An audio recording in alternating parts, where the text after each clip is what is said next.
every time I get ready to talk, not Instagram, YouTube,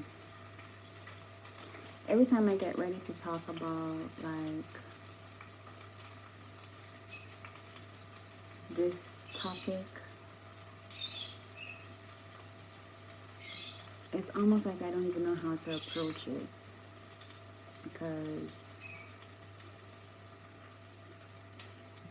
it's like there's so much pushback. But that pushback might just be internally, you know. I just feel like I want the fear around energy work or around the spiritual way of life. I want that fear to go down. You know what I mean? So I'm just speaking on that because I feel like it would help. Because I can relate to the fear that people have around this type of living.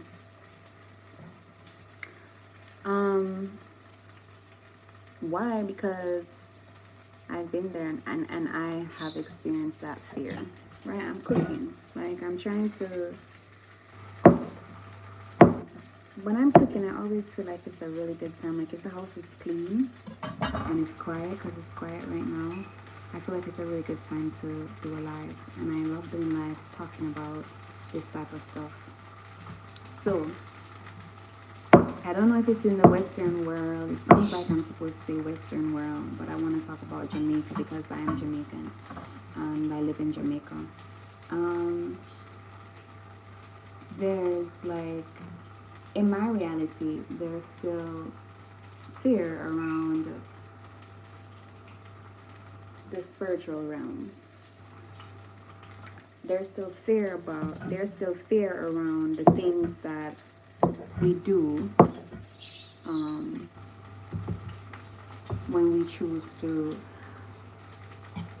live our life this way. There's still fear around it. And I feel like the fear is valid because they don't know what it is. And we, as Jamaican, you grow up Christian. I feel like most of Jamaicans, is Christian. Even though the church, the denomination is different, it's mostly Christian. And so we're very used to, if it doesn't seem Christ-like, which is based on what is in the Bible, then it's demonic.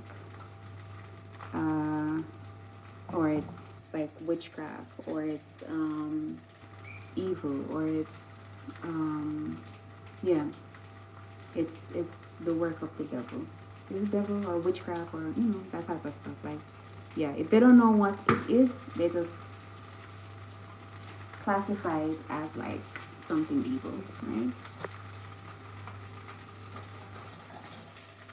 And it is something as simple as sound bowl, like sound therapy.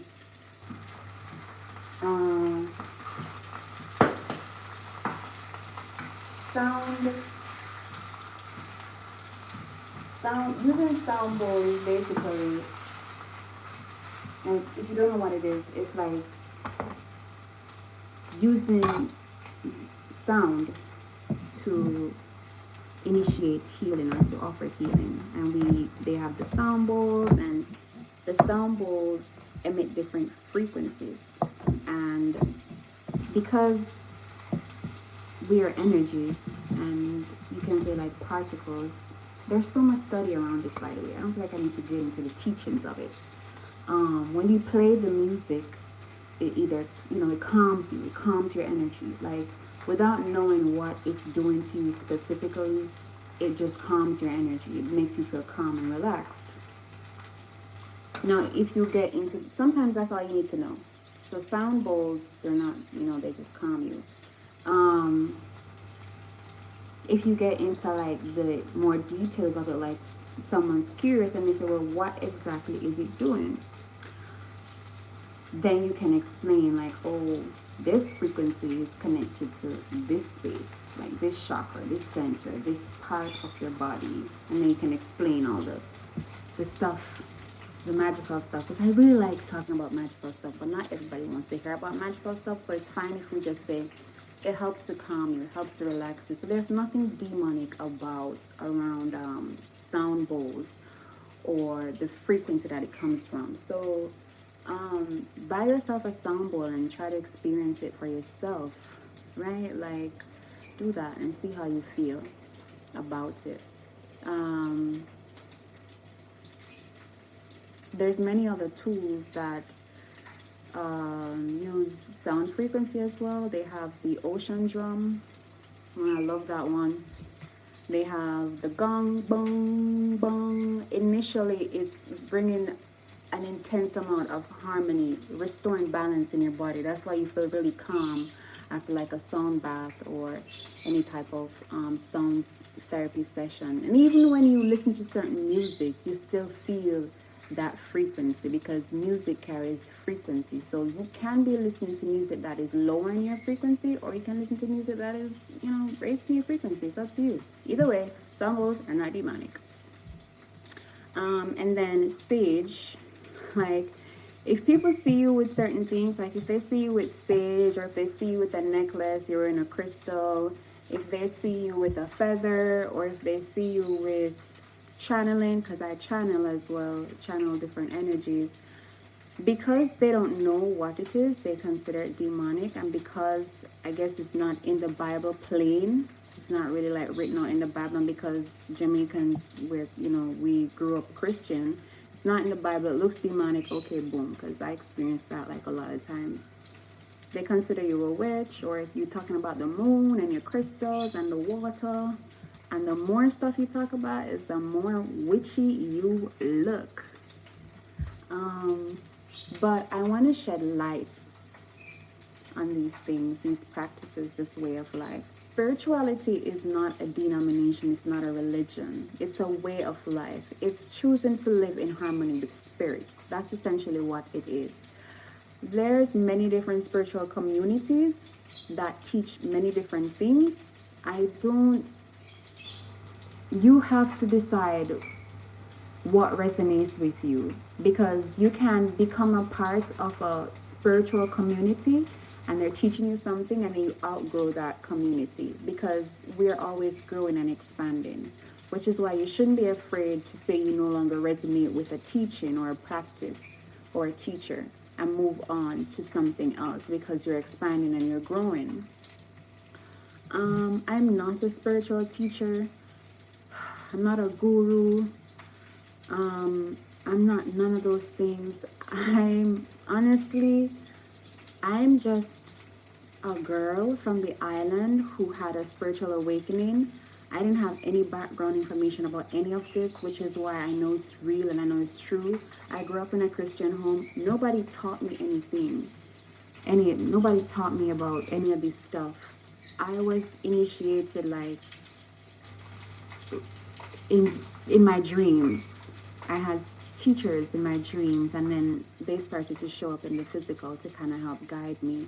And so I had to break away from the traditional way of thinking when it comes on to religion and what we believe about Christ and Jesus and all that stuff. And I had to do that on my own. So this is why I speak truth. What you believe is what you believe. I don't try to convince people. I literally just wait.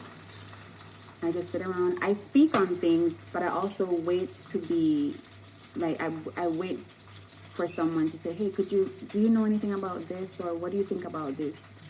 I consider myself a guide in that way. I am a guide in that way. I am a spiritual guide in that sense, because I share what I know and I help you to trust your own intuition so that you can trust your own knowing, and so you can have access to more of that knowing, right? The aim is always is not to hold power. I don't hold power. I want everybody to know that the power that they might see in another person, like in a preacher or a deacon or evangelist, the same power that you hold, because we're all able to speak, and our words are powerful. We can speak life into another person, or we can speak death upon another person. We can speak abundance into a person, or we can speak lack into a person. So we have to be careful about the things that we say. The biggest, I'm reading a book called The Four Agreements, and um, one of the things is where they talk about is the power of the word, right? The word, you casting spells every day. So you could be doing white magic or black magic. Black magic is based essentially speaking something like really bad. Oh, I hope you crash and die. You know, that's a whole bunch of negative energy you send into a person. And people do this all the time without realizing that that's black magic in a sense, right? Because it's negative energy being directed to a person. And don't feel bad, because I've been angry and I've said some stuff, but we're just trying to become more aware of the things that we say and the things that we choose to do. So, yeah, I just wanted to talk more about some of the things that I see in Jamaica that people frown upon, that I have experienced, and I can attest to say it's of light, it's of love. Look at me, okay? Okay? I'm light. I'm just saying. Do I not look like light? One moment.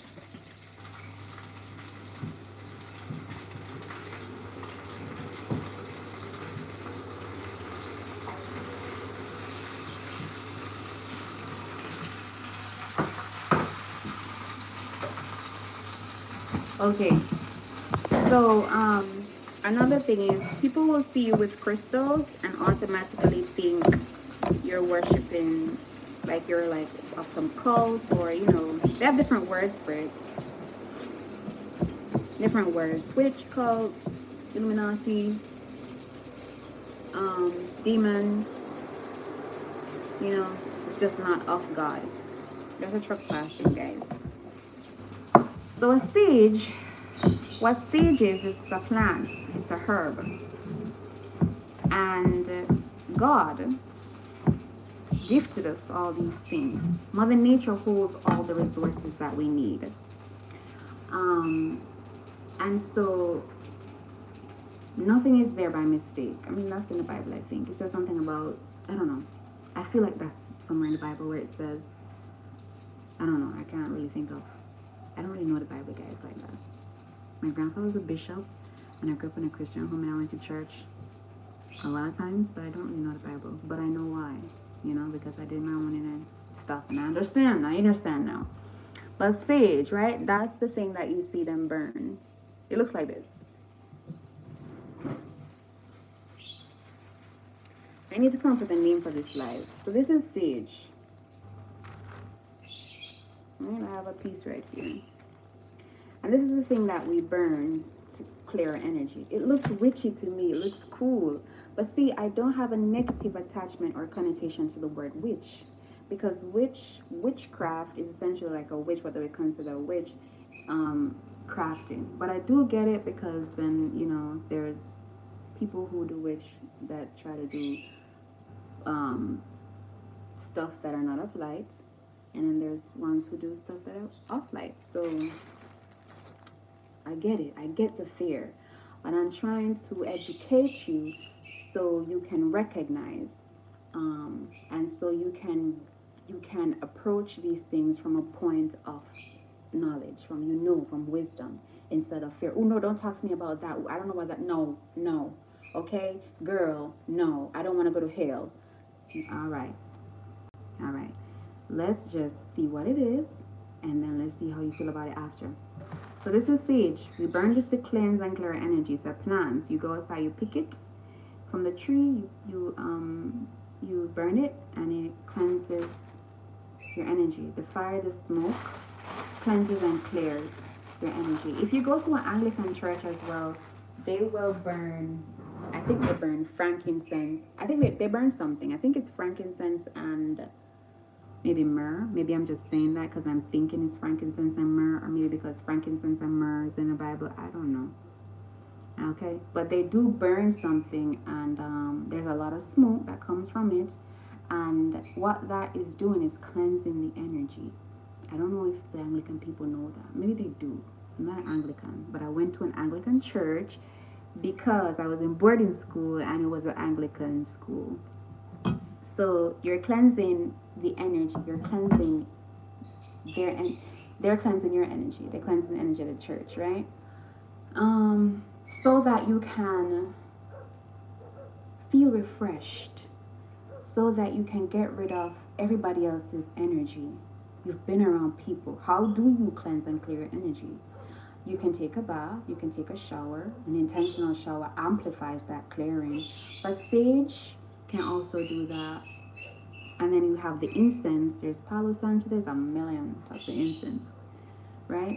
The smoke and the fire and the herb, they all work together to purify the air and to purify and cleanse and clear your energy, right?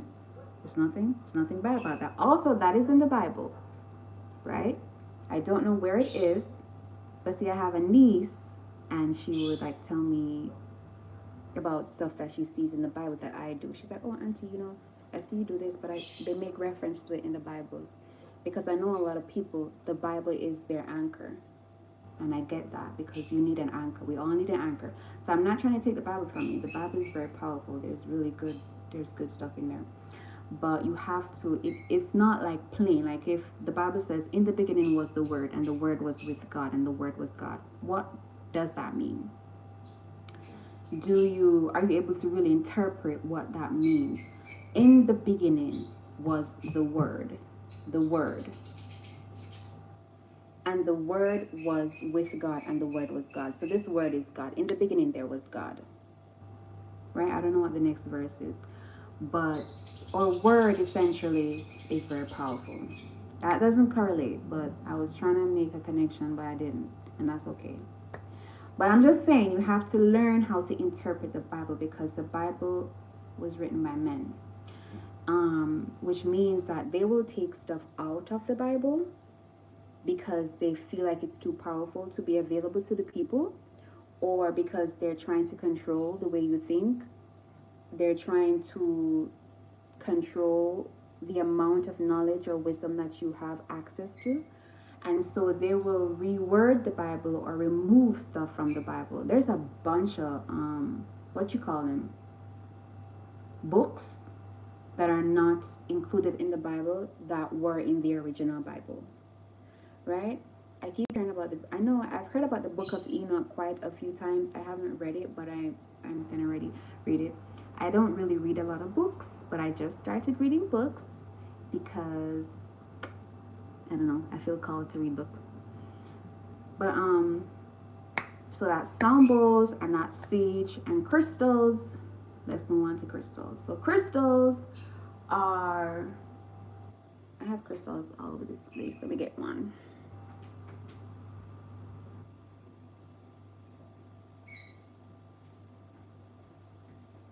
Here we go.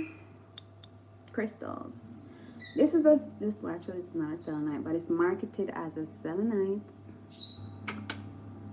And this is a kunzite. Right? These are crystals.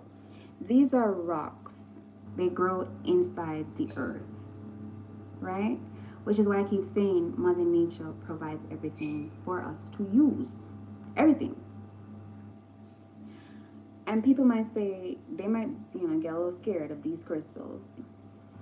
But, okay, let's think about it. So, these grow in the earth, and then you have people who mine and they find them, and then, because they know of the benefits. For example, this is a selenite. It cleanses and clears your energy, just like kind of like a sage. It also charges your energy. This selenite can also cleanse and clear the energy of this crystal. Crystals, they absorb your energy. They also give you some of their energy. Give you their energy, right? I'm trying to like really break it down. I can hold this crystal. This is a kunzite, and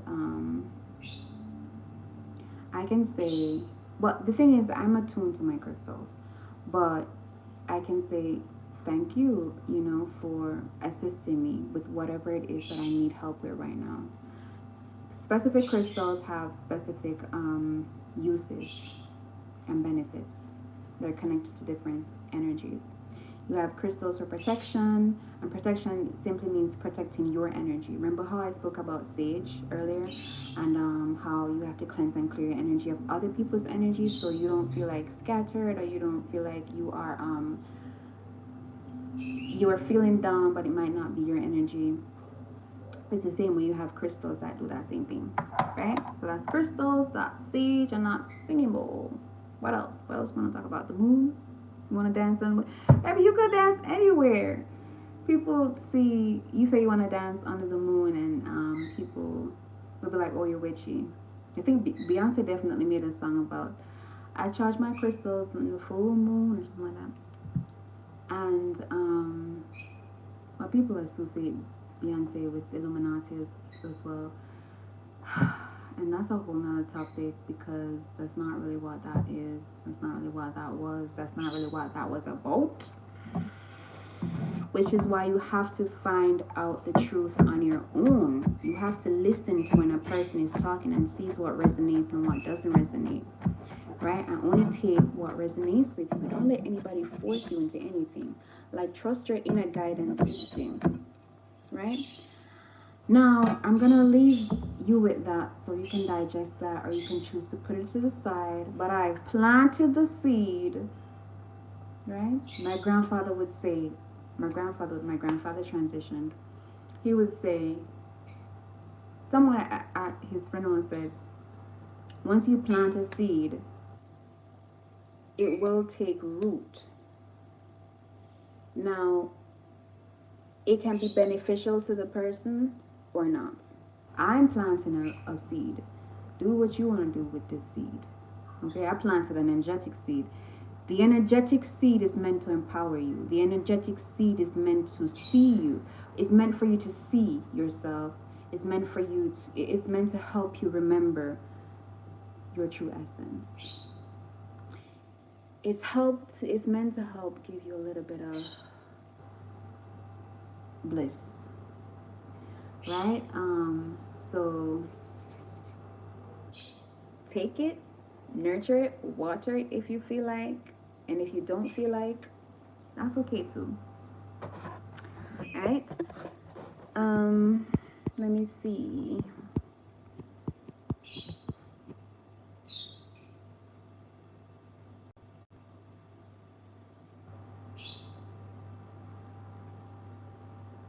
Okay. So someone said my friend tried Reiki and couldn't do it because the practitioner said her angels were stopping her. Yes, she's a Christian, and yes, Christians can choose wrong, but ultimately a higher power. Okay, thank you for sharing. Wins over a lower power. Oh, you're saying higher power always wins over a lower power. Absolutely. And she didn't know, so God could step in. Mm-hmm. Ask God if you are sure. Ask God if you are so sure to show you what's behind it. To show you what's behind Reiki. Yeah, always ask. It doesn't matter what it is. It doesn't matter if it's Reiki. It doesn't matter if it's tarot reading. It doesn't matter if it's cards. It doesn't matter. It doesn't matter if it's the Bible and you're in church and the preacher is preaching something and you're like, I'm not sure about that part. The first part of the sermon was really good, but that second part was kind of funny. Ask God to be like, hello, because you can talk to God, like, hello, I need some clarification on that, and then wait for the answer. Wait for the answer to find you, because the seeker will find. If the seeker is seeking, then the seeker will find what it's seeking, right? Once you're seeking, you've sent out a desire that you want to know something or see something or feel something or experience something. You want confirmation, and so the universe will in turn provide that confirmation for you. All right, this was a good chat. Stay tuned for the next episode of what should we call it? I don't know yet. I'll come up with a good name. Well, thanks for tuning in and thanks for watching. And please do enjoy the rest of your day. All right. Bye bye.